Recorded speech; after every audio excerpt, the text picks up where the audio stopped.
Welcome, esteemed deans, faculty boards, and policy partners. Okay, let's dive right into an explainer that could, quite literally, redefine Nepal's future resilience.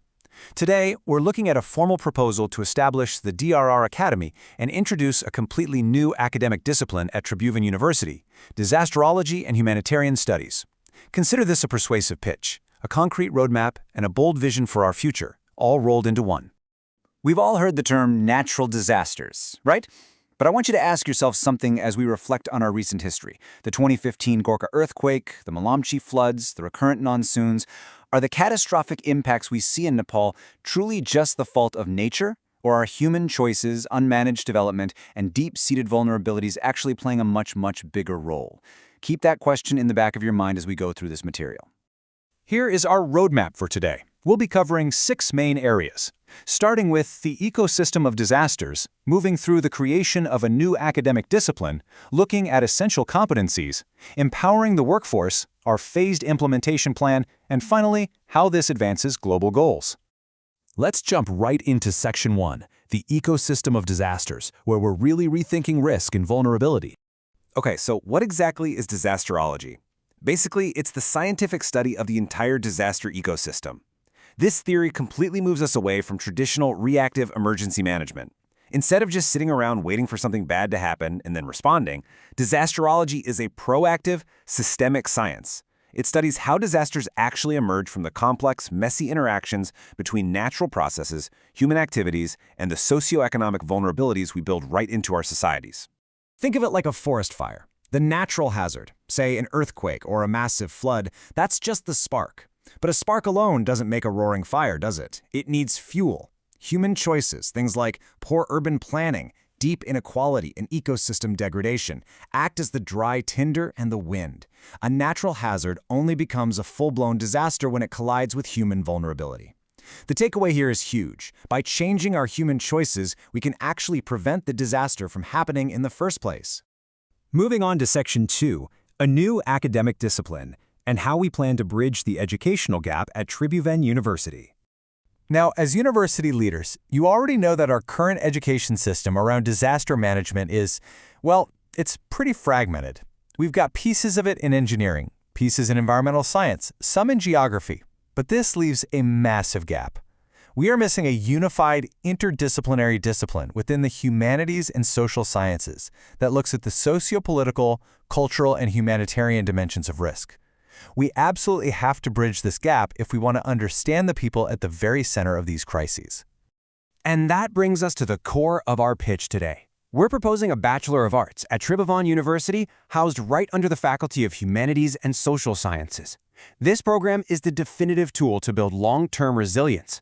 It's exactly how we shift Nepal from being heavily project-driven, where we're just reacting to every crisis with short-term fixes, to becoming genuinely knowledge-driven, anchored in solid disaster governance and academic excellence.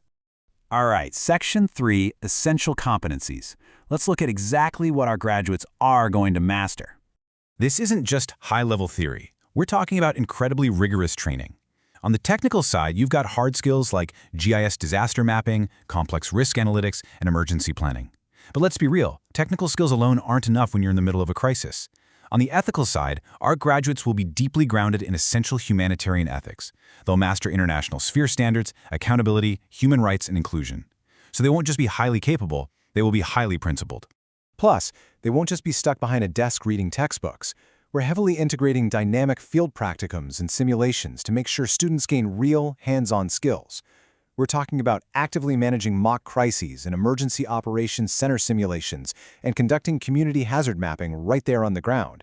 And crucially, every student is required to complete a 3-month field placement with local governments, NGOs, or the NDRMA. That means the moment they graduate, they already know exactly how to help local communities manage their daily risks. Which leads us nicely into Section 4, empowering the workforce, focusing on career pathways and upskilling current practitioners. This is where we directly feed your talent pipeline. We're talking about clear, tangible career pathways in both local and international sectors. Our graduates are going to step straight into roles as dedicated DRR officers for local municipalities, humanitarian coordinators for INGOs, climate adaptation specialists, and policy analysts. Basically, they will provide your ministries and local governments with the exact, highly trained professionals you need to coordinate massive humanitarian responses and manage everyday systemic risks. And hey, we definitely haven't forgotten the folks who are already out there working in the field. For current emergency management practitioners, government officials, security forces, NGO staff, we've designed a step-by-step professional certification track. It kicks off with practical, short-term certificates in vital areas like search and rescue or humanitarian logistics. From there, it scales up to a one-year postgraduate diploma. And finally, it serves as an academic bridge to future master's and PhD programs. It's all about providing immediate, practical benefits for those on the front lines right now. Now for Section 5, Phased Rollout and Implementation. Here is our roadmap to becoming a regional center of excellence. We're being very strategic here. We aren't trying to do everything overnight. Phase 1, right now in Year 1, is all about securing your crucial curriculum approval at Tribhuvan University. Year 2 is when we actually launch the program and enroll our first cohorts. Fast forward to Years 3 through 5, and we'll be establishing the Nepal Disasterology Research Center. And finally, Phase 4, looking out to Years 5 through 10, culminates in the launch of a full MA and PhD program. This phased approach will cement Tribhuvan University as a true regional center of excellence for the entire Asia-Pacific.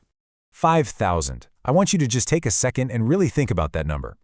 That is the ambitious yet entirely achievable number of certified professionals this academy aims to produce by our 10th year.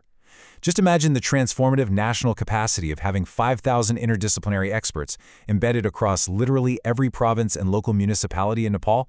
It's a total game changer. Finally, Section 6, Advancing Global Framework Goals and Aligning Nepal with International Standards. By establishing this academy, you weren't just creating a new degree, you were literally fulfilling Nepal's critical international commitments. This entire program is built in strategic alignment with the priorities of the Sendai Framework, multiple UN Sustainable Development Goals, and the Paris Climate Agreement. On a domestic level, it provides the essential brain trust required to fully implement Nepal's own DRR Act of 2017, and it champions the global humanitarian localization agenda. It puts Nepal right at the forefront of international standards. So, we leave you, the decision makers, with one final, vital question. You've seen the theory, the rigorous curriculum, the career pathways, and the structured rollout. Will you partner with us to transform Tribhuvan University into a regional hub for disaster resilience? Or will we just sit back and continue waiting for the next natural spark to ignite a human-made disaster that education could have prevented? The choice, and frankly, the future of our resilience, is entirely in your hands.